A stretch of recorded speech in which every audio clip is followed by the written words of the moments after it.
बोलो श्री कृष्ण भगवान की जय हो। श्रीमद् भागवत महापुराण की जय। श्री भागवत पुराण में 10वां स्कंद पहला अध्याय।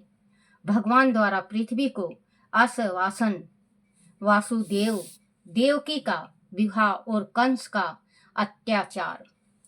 राजा परीक्षित ने पूछा, मुनिवर, आपने सूर्य वंश और चंद्र वंश का विस्तार से उल्लेखन किया। अब आप मुझे भगवान श्री कृष्ण और बलराम जी का चरित्र और उनकी लीलाओं के बारे में सुनाइए। भगवान श्री कृष्ण समस्त प्राणियों के जीवनदाता और सर्व आत्मा हैं। उन्होंने यदु वंश में अवतार लेकर जो लीलाएं की, उन्हें विस्तार से हमें सुनाइए। जीवन के समस्त बंधनों से मुक्त होकर महापुरुष जिनका बड़े प्रेम से गुणगान करते हैं, जो समस्त भव रोगों की रामबाण औषधि हैं, उन भगवान श्री कृष्ण की लीलाओं का अमृतपान हमें कराइए। महाभारत के युद्ध में जिनके चरण कमलों की नौका के सहारे मेरे पूर्वजन उस झंझावत से पार हो गए, उन भगवान श्री कृष्ण के चरित्र का गुणगान करके मुझे भी इस संसार सागर से पार उतारिए। कौरव और पांडव के वंश नाश के समय एकमात्र मेरे शरीर की रक्षा करने वाले उन भगवान श्री कृष्ण की महिमा का बखान मेरे सामने कीजिए, जिन्होंने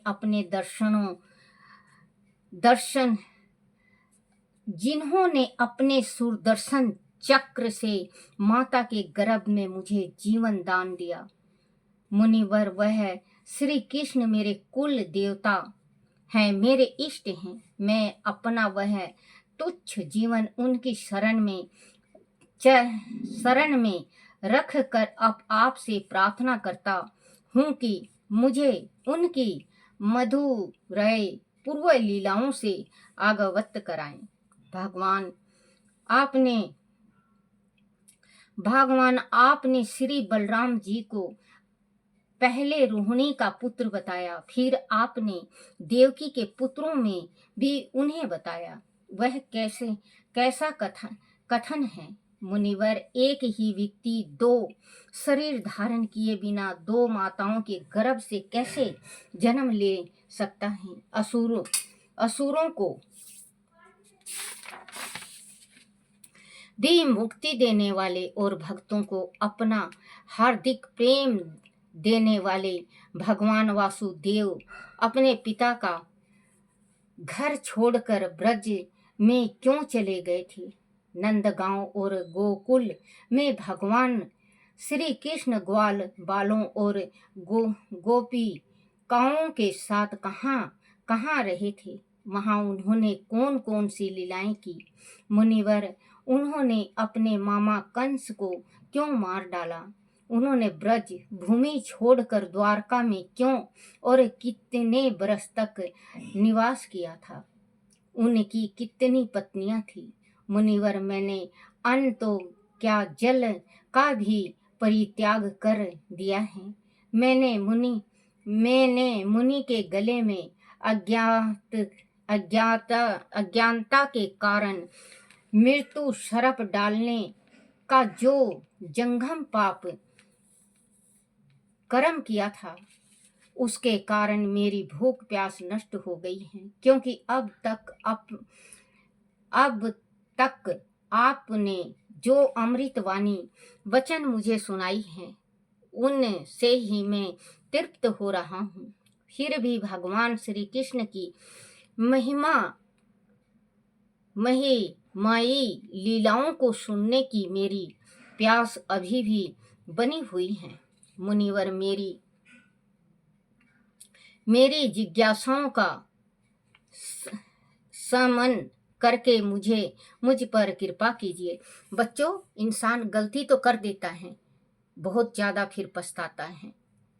मुनि के गले में अगर सर्प नहीं डालते ये राजा, तो बच्चों इनका कोई कुछ बिगाड़ नहीं सकता था, क्योंकि जो ये आप मृत्यु आई इन पे, तो ये सर्प डालने से आई। क्योंकि कहते हैं होनी को कोई नहीं टाल सकता बच्चों। होनी ते होके रहे, अनहोनी ना होए। क्योंकि अनहोनी कभी नहीं लाना चाहिए। होनी तो देखो, जो बेमाता लिख देती है अपने किस्मत में, वो होना ही होना होता है। चाहे कितना भी चतुराई कर लो, वो उसको तो होना ही होना होगा। लेकिन कोई कोई होते हैं ना हट्टी, वो अनहोनी को बुला लेते हैं, जिद्दी होते हैं, अनहोनी को बुला लेते हैं। तो बच्चों, ऐसा भी जिद और ऐसा भी हट अच्छा नहीं होता, जो कि हमारा घर उजाड़ दे, हमें बर्बाद कर दे, हमारे भाइयों को तबाह कर दे। आजकल देखो बच्चे, छोटे छोटे थोड़े थोड़े जमीनों के वास्ते भाई भाई को मार दे रहा है। वो जमीन वहीं का वहीं रह जाएगा, लेकिन भाई चला जाएगा, कलंक लग जाता है वो अलग। तो बच्चों, अपना दिमाग से, अपने शांत दिमाग से सोचो कि हम क्या लेके आए हैं और क्या लेके जाना है। ये तो जो हमारी सांसें चल रही है, ये भी एक जैसे बुलबुला नहीं होता है पानी का बुलबुला जैसे हैं। आज है तो कल नहीं।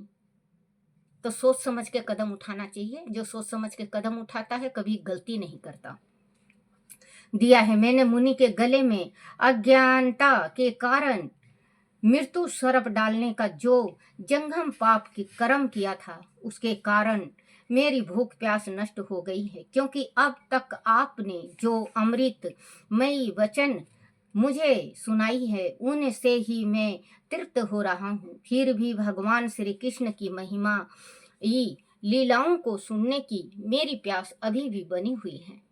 मुनिवर मेरी जिज्ञासाओं का समन करके मुझ पर कृपा कीजिए। श्री सुखदेव जी ने कहा, परीक्षित था बेटा, जो मरे हुए सर्प को ऋषि के गले में डाल दिया था, प्यास लगी थी उस टाइम। कहा, परीक्षित, भगवान की अनुपम लीलाओं के प्रति तुम्हारी जिज्ञासा और प्रेम देखकर मुझे बहुत प्रसन्न हो रही है। भगवान श्री कृष्ण के चरित्र के विषय में प्रसन्न करने वाला श्रोता और वक्ता तीनों ही पवित्र हो जाते हैं। चरित्र के विषय में प्रसन्न करने वाला श्रोता और वक्ता तीनों ही पवित्र हो जाते हैं, जैसे गंगा का जल सभी को पवित्र कर देता है। राजन, द्वापर युग में लाखों दैत्यों और अहंकारी राजाओं ने पृथ्वी पर रहने वाली प्रजा को भयभीत कर रखा था। उनमें से त्राण पाने के लिए पृथ्वी न गो का रूप पाने के लिए पृथ्वी ने गो का रूप धारण किया और ब्राह्मण जी के पास जाकर उनसे अपनी करुणा कथा सुनाई। ब्राह्मण जी ने पृथ्वी के कष्टों को सुनकर उसे आश्वासन किया और वह भगवान शंकर के अन्य देवगणों को लेकर पृथ्वी के 7 भगवान के धाम क्षीर सागर के तट पर गए। भगवान जगत के स्वामी हैं और सभी के कष्टों को हरने वाले हैं। ब्राह्मण जी ने भगवान की स्तुति करके पृथ्वी के कष्टों की कथा उन्हें सुनाई। तो भगवान ने उनसे कहा, ब्राह्मण जी, पृथ्वी के कष्टों के विषय में मुझे ज्ञात है। मैं शीघ्र ही यदुकुल में जन्म लूंगा। उस समय सभी देवगण अपने अपने अंश से वहां ग्वाल बाल और गोपियों के रूप में जन्म लेंगे और मेरी प्रिय माया श्री राधा की सेवा के लिए तैयार हो जाएगी।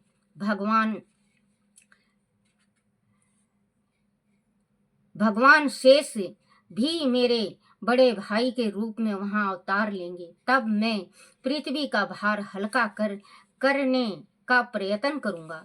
परीक्षित, ब्रह्मा जी, पृथ्वी और अन्य देवगण भगवान की इच्छा जानकर संतुष्ट होते हुए अपने अपने धाम को चले गए। उन दिनों मथुरा राज में यदुवंशियों का शासन था।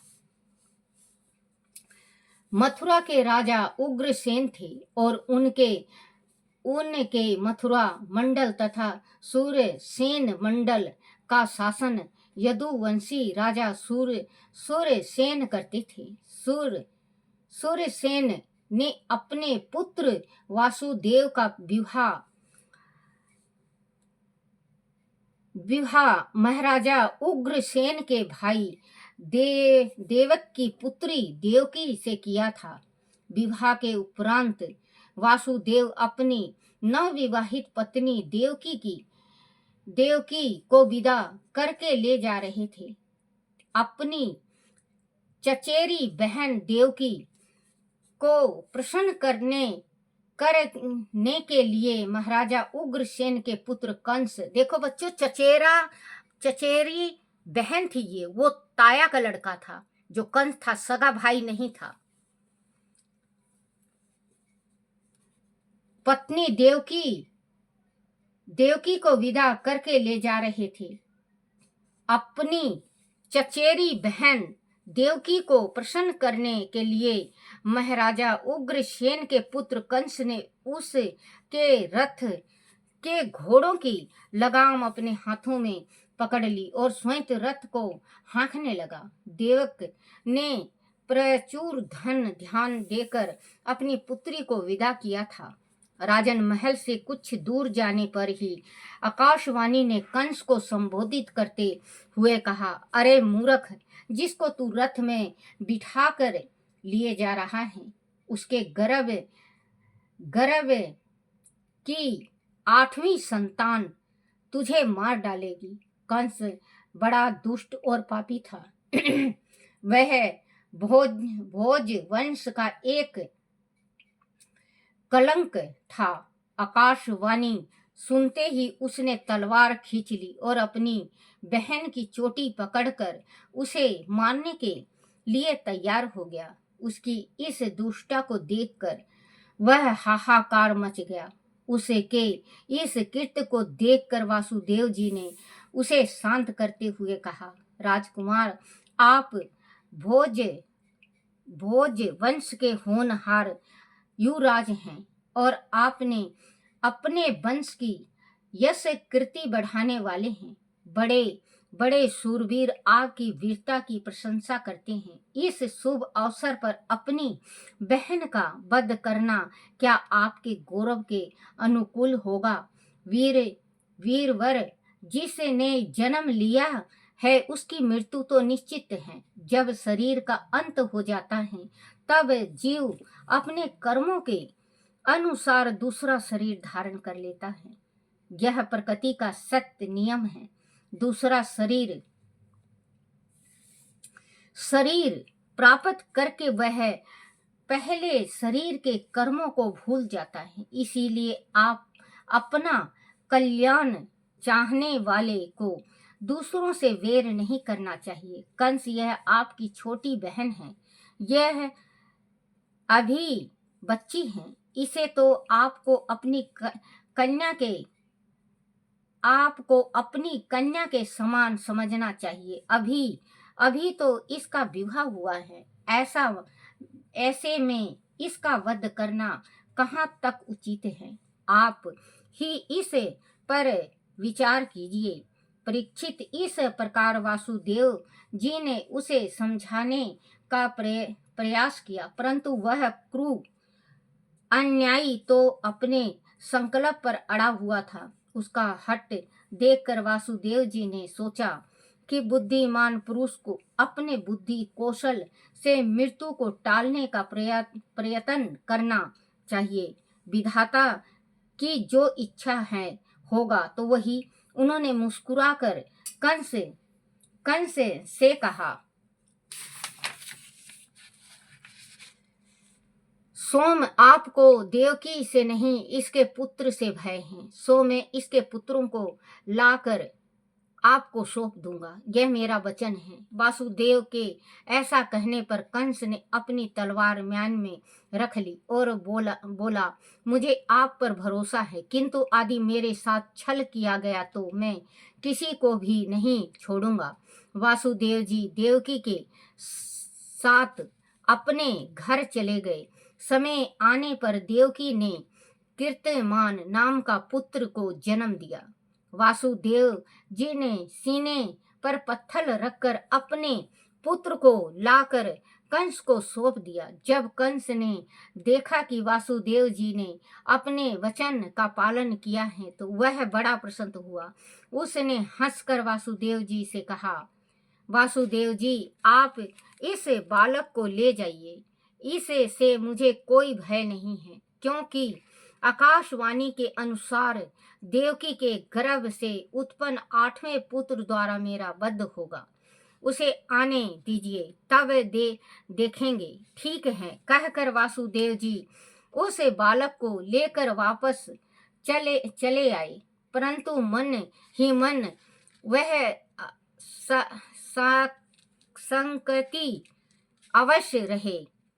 परीक्षित, इधर देव ऋषि नारद कंस को उकसाने के लिए उसके पास आए और बोले, कंस, तुम बड़े भोले हो, यह सभी देवगण तुम्हारी मृत्यु की योजना बना रहे हैं और तुम हो कि देवकी के पहले और 8वें पुत्र की बात सोच रहे हो। क्या पता यह पहला पुत्र ही 8वां हो।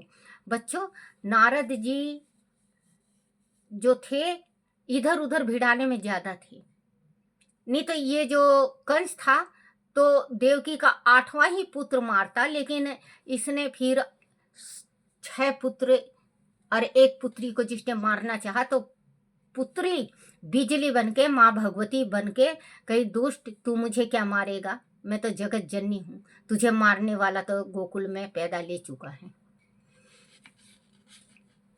बोले, कंस, तुम बड़े भोले हो, वह सभी देवगण तुम्हारी मृत्यु की योजना बना रहे हैं और तुम हो कि देवकी के पहले और 8वें पुत्र की बात सोच रहे हो। क्या पता यह पहला पुत्र ही 8वां हो। पीछे से गणना करने पर यही 8वां बैठेगा। ऐसा कहकर नारद जी उनके मन में संदेह पैदा करके चले गए। उसने तत्काल अपने सैनिकों को भेजकर वासुदेव और देवकी को बंदी बनाकर बुला लिया और उन्हें बंदी गृह में डाल दिया। उसने पहले वाले पुत्र के साथ साथ जो भी पुत्र होते गए उन सभी को मार डाला।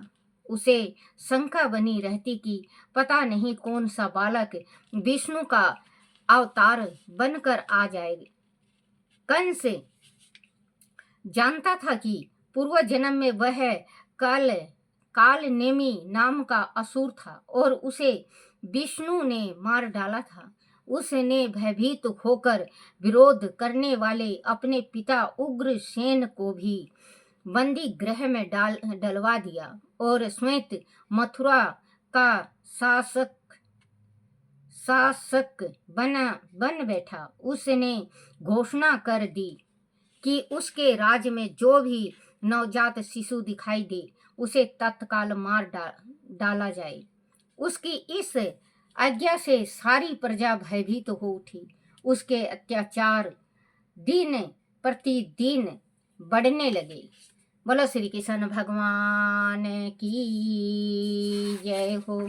श्री कृष्ण गोविंद हरे मुरारी, हे नाथ नारायण वासुदेवाय, हे नाथ नारायण वासुदेवाय, हे नाथ नारायण वासुदेवाय। श्री कृष्ण गोविंद हरे मुरारी, हे नाथ नारायण वासुदेव। आरती श्री भागवत भगवान की है आरती, पापियों के पाप को है तारती। आरती श्री भागवत भगवान की है आरती, पापियों के पाप को है तारती। बोलो श्री कृष्ण भगवान की जय हो। अपने अपने माता पिता की जय हो। अपने अपने गुरुदेव महाराज की जय हो। हे मेरे कान्हा, हे मेरे बंसी वाले, हे मेरे गिरधारी गोपाले, मेरे से कोई गलती हो जाए, कोई भूल रह जाए, कोई टूटी रह जाए, मुझे क्षमा करना, क्षमा करना, क्षमा करना। बोलो श्रीमद् भागवत महापुराण की जय हो। छोटे छे लड्डू गोपाल की जय हो।